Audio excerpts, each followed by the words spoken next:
Hello दोस्तों, कैसे आप सभी। आप सभी लोग बहुत अच्छे होंगे। इस वीडियो में हम लोग पढ़ने वाले हैं गुप्त काल के बारे में। तो चलिए स्टार्ट करते हैं। चौथी शताब्दी में नए राजवंश गुप्त का उदय मगध में हुआ था। उन्होंने 200 से अधिक वर्षों तक राज किया। भारत में इस काल के दौरान कला, वास्तुकला, साहित्य, दर्शन, व्यापार, विज्ञान एवं कृषि के क्षेत्र में तीव्रता से विकास हुआ।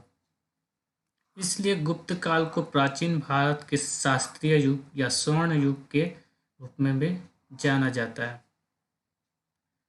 श्रीगुप्त प्रथम 270 से 300 तक मगध का प्रथम शासक था, जिसने पाटलिपुत्र को अपनी राजधानी के रूप में गुप्त वंश की स्थापना की। तो सबसे पहले जो गुप्त वंश की नींव रखी थी वो श्रीगुप्त थे। उसके बाद आते हैं चंद्रगुप्त प्रथम 319 से 335। उन्होंने भारत के गुप्त शासन की नींव रखी। वह गुप्त वंश के प्रथम स्वतंत्र शासक थे। उन्होंने महाराजा धीराज की उपाधि धारण की। तो महाराजा धीराज की उपाधि किसने धारण की थी गुप्त में, गुप्त काल में? तो चंद्रगुप्त प्रथम ने। उन्होंने सर्वप्रथम सोने के सिक्के जारी किए। ये इम्पोर्टेंट है, इसलिए इसको ब्लैक भी किया गया है। उनका विवाह लिच्छवी की राजकुमारी कुमारा देवी से हुआ था। क्षत्रियों के साथ विवाह गठबंधन ने गुप्तों को सामाजिक प्रतिष्ठा दी, जो कि वैश्य थे। चलिए आगे चलते हैं।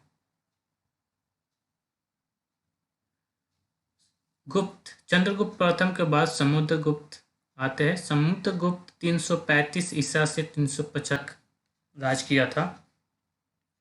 चंद्रगुप्त के पुत्र समुद्रगुप्त ने भी महाराजा धीराज की भव्य उपाधि धारण की। उन्होंने एक अश्वमेध यज्ञ किया और पराक्रमन का उपाधि को ग्रहण किया।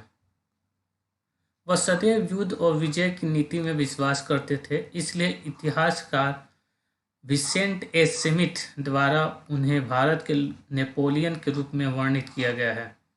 तो भारत का नेपोलियन किसे कहा जाता है? तो समुद्रगुप्त को कहा जाता है। और ये किसके द्वारा कहा गया था? तो विसेंट ए स्मिथ के द्वारा। उन्होंने कविता लिखी और कविराज की उपाधि प्राप्त की। तो एक तो पहले इनको महाराजा धीराज कहा जाता था, उसके बाद पराक्रमनका कहा जाता था, फिर उसके बाद उनको कविराज भी कहा जाता था, भारत के नेपोलियन भी कहा जाता था। चंद्रगुप्त के शिलालेख को प्रशस्ति के रूप में जाना जाता है, जो एक संस्कृत शब्द है जिसका अर्थ प्रशंसा है। इसकी रचना उनके दरबारी कवि हरिसेना ने की थी। तो हरिसेना से बहुत सारे क्वेश्चन आपके एग्जाम में पूछे जाते हैं। ठीक है, चलिए आगे मूव करते हैं।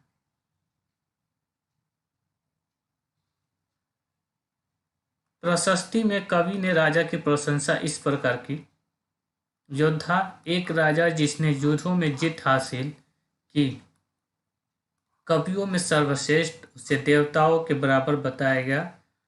हमें बताता है कि उन दिनों राजाओं ने कैसे युद्ध लड़े थे। 100 लड़ाइयों के नायक के रूप में उनका वर्णन किया गया है। ये जो वर्णन किया गया है वो उनके दरबारी कवि हरिसेना के द्वारा किया गया है। तो उन्होंने इनको क्या कहा था? 100 लड़ाइयों के नायक कहा था इनको। इलाहाबाद के शिलालेख में उनके बहादुरी का वर्णन किया गया है। इसकी रचना उनकी सभा के कवि हरिसेना द्वारा की गई थी। समुद्रगुप्त को वीणा बजाते हुए उनके सिक्कों पर दर्शाया गया है। समुद्रगुप्त गुप्त काल के सबसे महत्वपूर्ण शासक रहे थे। उसके बाद आते हैं चंद्रगुप्त द्वितीय, जो कि 380 से 405। उन्होंने विक्रमादित्य की उपाधि धारण की। तो विक्रमादित्य कौन था? चंद्रगुप्त द्वितीय थे। यह क्वेश्चन आपके पूछे जाते हैं। उन्होंने उज्जैन को अपनी दूसरी राजधानी बनाई। वह प्रथम गुप्त राजा थे जिन्होंने चांदी के सिक्के जारी किए थे। तो चांदी के सिक्के किसने जारी किए? आपके चंद्रगुप्त प्रथम ने जारी किए थे। और सोने के सिक्के आपके किसने जारी किए थे? तो चंद्रगुप्त प्रथम ने। ठीक है, सोने के सिक्के चंद्रगुप्त प्रथम ने जारी किए थे। ठीक है, तो ये आप याद रखेंगे, सोने के सिक्के चंद्रगुप्त प्रथम और चांदी के सिक्के विक्रमादित्य।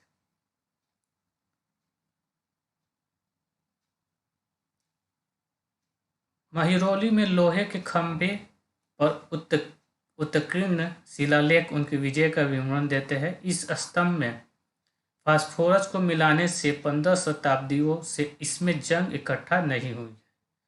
उनके दरबार में 9 रत्न थे। ठीक है, तो 9 रत्नों में जो महत्वपूर्ण थे वो थे आर्यभट्ट खगोल शास्त्री, कालिदास कवि थे, धन्वंतरी महान चिकित्सक थे, अमर सिम्हा संस्कृत व्याकरण थे। इस तरह करके उनके दरबार में 9 रत्न थे।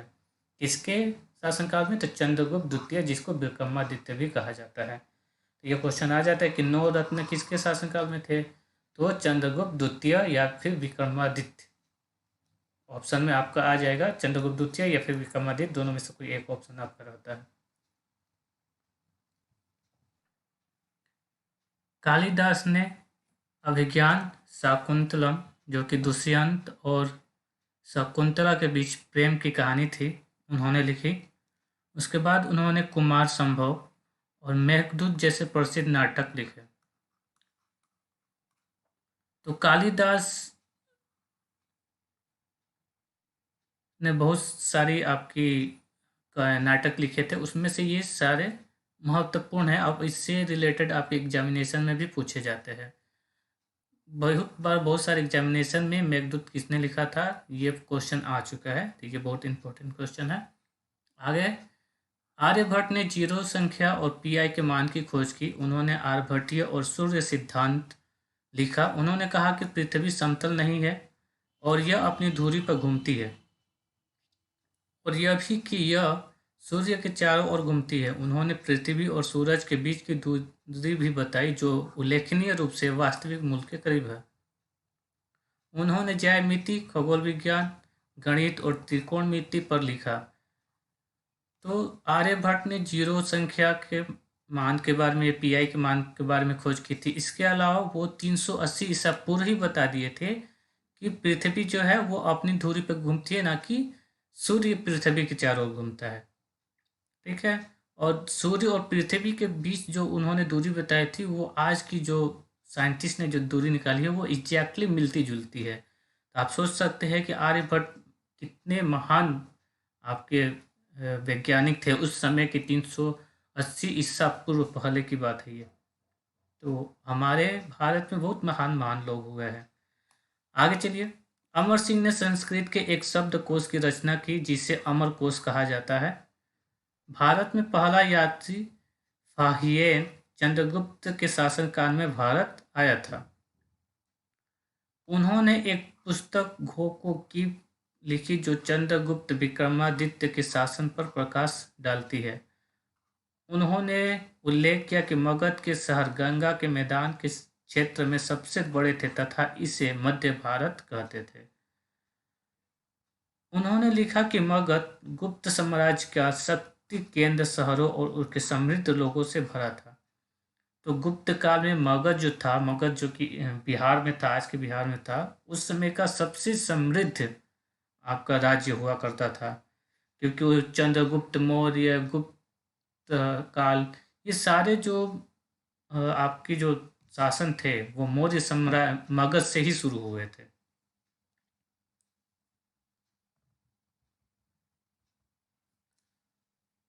उन्होंने उल्लेख किया कि कोई भी व्यक्ति जीवित चीज़ों की हत्या नहीं करेगा या शराब नहीं पिएगा, प्याज या लहसुन नहीं खाएगा, वे सूअर और पक्षी नहीं रखेंगे, मवेशियों का व्यापार नहीं होगा और कोई कसाई नहीं होगा। ये सभी कार्य केवल चंडाल का है। तो गुप्त काल में आपके ये सारे काम नहीं होते थे। उन्होंने उल्लेख किया कि लोग अपने घरों को बंद नहीं करते थे, यानी कि आप इससे समझ सकते हैं कि उस समय चोरी ना के बराबर था। फायन लिखते हैं कि वैष्णववाद, शैववाद, बौद्ध धर्म और जैन धर्म शांतिपूर्वक समाज में एक साथ मौजूद थे। विक्रम संवत एक भारतीय कैलेंडर युग, जिसकी शुरुआत 1858 ईसा पूर्व में हुई थी, पौराणिक विक्रमादित्य से संबंधित है। तो विक्रम संवत जो कैलेंडर आपका निकला था वो कब निकला था? विक्रमादित्य के काल से ही निकला था। विक्रम संवत को ग्रेगोरियन कैलेंडर के साथ स्वतंत्र भारत द्वारा राष्ट्रीय कैलेंडर के रूप में भी अपनाया गया है।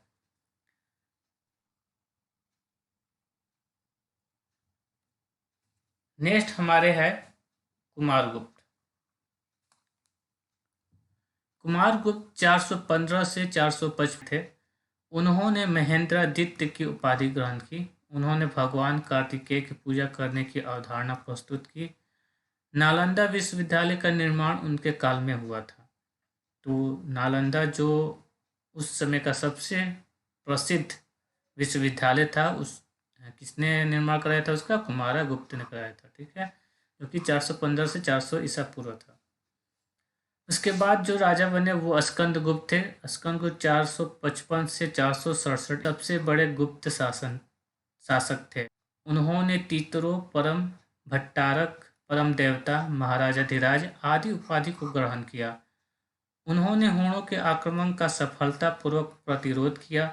जूनागढ़ शिलालेख में सुदर्शन झील के तटबंध के जीर्णोद्धार का उल्लेख है।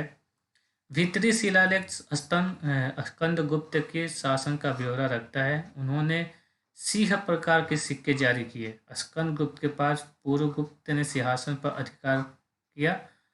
विष्णुगुप्त अंतिम राजा थे। तो अंतिम राजा गुप्त काल के कौन थे? तो वो विष्णुगुप्त थे। जनरली माना जाता है कि गुप्त जो थे उसके बाद ही जो गुप्त काल था वो समाप्त हो चुका था, क्योंकि उसके बाद जो राजा राज किए वो उतने शक्तिशाली नहीं थे, क्योंकि उनके स्कंदगुप्त के समय ही हुणों का आक्रमण हो चुका था। लेकिन स्कंदगुप्त ने हुणों के आक्रमण को सफलतापूर्वक रोक लिया था। लेकिन उस समय उनके बहुत सारे सैनिक मारे गए थे और धन की भी बहुत हानि हुई थी। तो जो शासन था वो एक तरफ से बहुत कमजोर हो चुका था। चलिए आगे देखते हैं। आगे दिया गया है कुछ अन्य बातें। संस्कृत गुप्त की राज्यसभा की भाषा थी, यानी कि उस समय जो सरकारी काम हुआ करते थे, जो राज दरबार चलते थे, वो संस्कृत में हुआ करता था। ताम्रलिप्ति बंगाल में एक बंदरगाह गुप्त काल के दौरान एक महत्वपूर्ण व्यापार केंद्र था। तो ताम्रलिप्ति बंगाल में एक क्या था? बंदरगाह था, जो कि बहुत महत्वपूर्ण व्यापार केंद्र था। गुप्त साम्राज्य के सबसे महत्वपूर्ण अधिकारी कुमार मत्य थे, जिन्होंने गुप्त साम्राज्य के प्रांतों को संचालित करने में राजकुमारों की सहायता की। पंचतंत्र विष्णु शर्मा द्वारा पशु दंत कथाओं और भाषा द्वारा 13 नाटकों की रचना गुप्त काल में ही की गई थी। तो पंचतंत्र से भी आपके क्वेश्चन बहुत बार पूछे गए हैं कि पंचतंत्र किसने लिखा था? तो विष्णु शर्मा ने लिखा था। और वो किस काल में लिखा गया था? तो गुप्त काल में लिखा गया था। ठीक है, और भाषा द्वारा क्या 13 नाटकों की रचना की गई थी। संस्कृत नाटक मृच्छकटिका की रचना इसी समय में शूद्रक द्वारा की गई थी। इस अवधि के दौरान रामायण और महाभारत का संकलन किया गया था।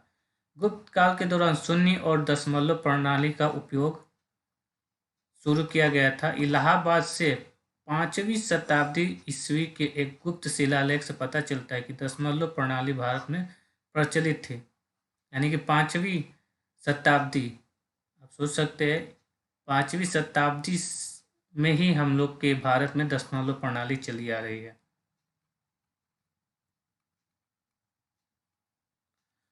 गुप्त युग में बौद्ध धर्म पर महायान को हावी होते देखा। महायान बौद्ध धर्म ने बुद्ध और बोधिसत्वों की छवि की पूजना का समर्थन किया। संस्कृत न कि पाली महायान बौद्धों का धार्मिक साहित्य बन गया। तो महायान जो थे वो कि संस्कृत को मानते थे, पाली भाषा को नहीं मानते थे। बुद्ध की कांस्य प्रतिमा जो 7 फुट और 5 इंच ऊंची है, सुल्तानगंज में पाई जाती है। इसका निर्माण गुप्त काल का है। उत्तर प्रदेश के देवगढ़ में दशावतार मंदिर गुप्तकालीन वास्तुकला का बेहतरीन नमूना है। जातक कथाओं के बारे में बताए गए बुद्ध के जीवन को दर्शाने वाले अजंता के भित्ति चित्र इसी काल में पाए गए थे। 1500 वर्ष बाद भी इसका रंग ज्वलंत है। ये रंग पौधों और खनिजों से बने थे। ग्वालियर के पास बाघ की गुफाओं में चित्रकारी गुप्त काल का एक अच्छा उदाहरण है। शतरंज के खेल की उत्पत्ति गुप्त काल से मानी जाती है। इसे चतुरंगा कहा जाता था। तो एक और आपका इम्पोर्टेंट क्वेश्चन है कि शतरंज की उत्पत्ति कब हुई थी? तो गुप्त काल में हुई थी। जिसका अर्थ है 4 विभाग, यानी पैदल सेना, घुड़सवार सेना, हाथी, रथ, जो बाद में आधुनिक मोहरे, सिपाही, वजीर और हाथी में विकसित हो गए। सती का पहला उदाहरण 510 ईस्वी में गुप्त काल के दौरान देखा गया था।